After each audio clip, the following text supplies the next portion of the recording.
T20 ലോകകപ്പ് semi ഫൈനലിൽ India ഇന്ന് ഇംഗ്ലണ്ടിനെ നേരിടും. വൈകിട്ട് 7 മണിക്ക് മുംബൈ വാങ്കഡേഷ് സ്റ്റേഡിയത്തിലാണ് മത്സരം. സൂപ്പർ 8ലെ നിർണായക മത്സരത്തിൽ വെസ്റ്റ് ഇൻഡീസിനെ തോൽപ്പിച്ച ആത്മവിശ്വാസവുമായാണ് ഇന്ത്യ ഇന്ന് ഇംഗ്ലണ്ടിനെ നേരിടാൻ ഇറങ്ങുന്നത്.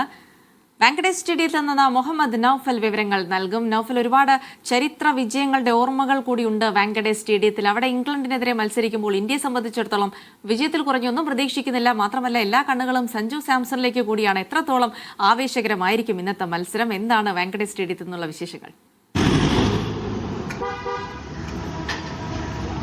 ജിൽസി സൂചിപ്പിച്ചതുപോലെ ഒരുപാട് നല്ല ഓർമ്മകൾ ഇന്ത്യൻ ക്രിക്കറ്റിനെ സമ്മാനിച്ച വാങ്കഡെ സ്റ്റേഡിയത്തിലാണ് ഇപ്പോൾ നമ്മളുള്ളത്.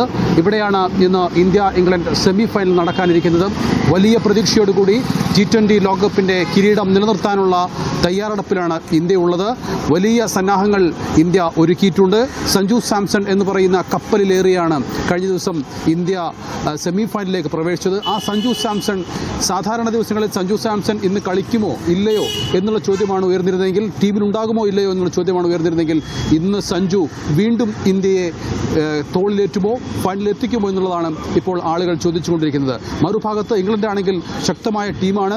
അവർ തുടക്കത്തിൽ ലീഗ് ഘട്ടത്തിൽ വളരെ മോശം പ്രകടനമാണ് കഷ്ടിച്ച് അവർ സൂപ്പർ 8ൽ എത്തിയതാണെങ്കിൽ പിന്നീട് അവർ മികച്ച കളിയാണ് പുറത്തെടുത്തുകൊണ്ടിരിക്കുന്നത്. അപ്പോൾ സ്വാഭാവികമായും ഇന്നത്തെ മികച്ച ഒരു പോരാട്ടം തന്നെ നമുക്ക് പ്രതീക്ഷിക്കാം. വാങ്കഡെ എന്ന് പറഞ്ഞു കഴിഞ്ഞാൽ 2011 ഇന്ത്യ ലോകകപ്പ് നേടിയ, ഏകദിന ലോകകപ്പ് നേടിയ സ്റ്റേഡിയമാണ്.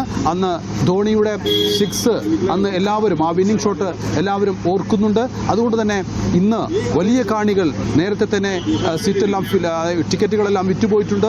വലിയ രീതിയിൽ വാങ്കഡെ എന്ന് പറഞ്ഞാൽ നമ്മുടെ ഇന്ത്യയിലെ ഏത് സ്റ്റേഡിയം എടുത്തു നോക്കുമ്പോഴും വളരെ ട്രൂ ക്രിക്കറ്റ് ലവേഴ്സിൻ്റെ സ്റ്റേഡിയമാണ്. അതുകൊണ്ട് തന്നെ നല്ല അറ്റ്മോസ്ഫിയറിൽ ഇന്ന് ആളുകൾക്ക് കളി കാണാൻ കഴിയും. അങ്ങനെ ഇന്ത്യക്ക് വിജയ തീരത്ത് അണയാം എന്നുള്ള പ്രതീക്ഷയാണ് എല്ലാവർക്കും ഉള്ളത്. സൂര്യകുമാർ യാദവിൻ്റെ ഫോം, ജസ്പ്രീത് ബുംറയുടെ ഫോം തുടങ്ങിയവയൊക്കെ ഇന്ത്യയുടെ പ്ലസ് പോയിന്റ് ആണ്. പക്ഷേ വരുൺ ചക്രവർത്തി കഴിഞ്ഞ 1-2 കളികളിലായി അടി വാങ്ങുന്നത് മാത്രമാണ് ഇന്ത്യക്ക് ഒരു ആശങ്കയുള്ളത്. വരുൺ ചക്രവർത്തി കൂടി ഫോമിലായി കഴിഞ്ഞാൽ ഇന്ത്യക്ക് വിജയിക്കാൻ സാധിക്കും. മറുഭാഗത്ത് ഹാരി ബ്രൂക്ക് ആണെങ്കിലും വിൽ ജാക്സ് ആണെങ്കിലും ജോസ് ബട്ട്ലർ ആണെങ്കിലും അവരൊക്കെ മികച്ച രീതിയിൽ പന്തെറിഞ്ഞു കഴിഞ്ഞാൽ അത് ഇന്ത്യയെ കുഴപ്പിക്കുമെന്നുള്ള കാര്യം ഉറപ്പാണ്. ഏതായാലും മികച്ച ഒരു പോരാട്ടത്തിനായിരിക്കും ഇന്ന് നടക്കുക. ഇരു ടീമുകളും അധ്വാനിച്ച് തന്നെ കളിക്കേണ്ടി വരും. തീർച്ചയായിട്ടും ഒരു മികച്ച പോരാട്ടത്തിനായി കാത്തിരിക്കുകയാണ് ആരാധകർ. അപ്പോൾ ഇന്ത്യയെ സംബന്ധിച്ചിടത്തോളം ഒരു ഫൈനൽ പ്രവേശനമാണ് ലക്ഷ്യമിടുന്നത്. വിജയത്തിൽ കുറഞ്ഞൊന്നും ഇന്ത്യൻ ആരാധകരെ സംതൃപ്തരാക്കില്ല എന്ന് കൂടി ഉറപ്പാണ്. അപ്പോൾ